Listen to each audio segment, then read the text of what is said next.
Yo, what's up mga boss?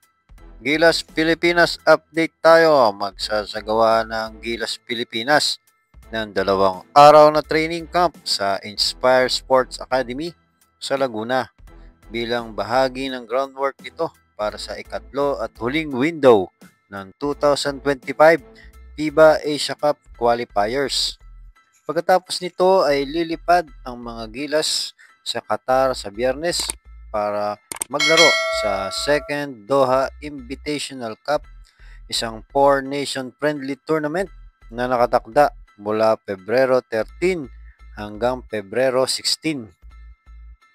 Isang compressed schedule ang naghihintay sa Gilas Pilipinas dahil babalik agad ito sa Manila sa gabi ng Pebrero 17 pagkatapos ng Qatar Invitational Cup, kung saan ang mga nationals ay patungo sa Taiwan kinabukasan.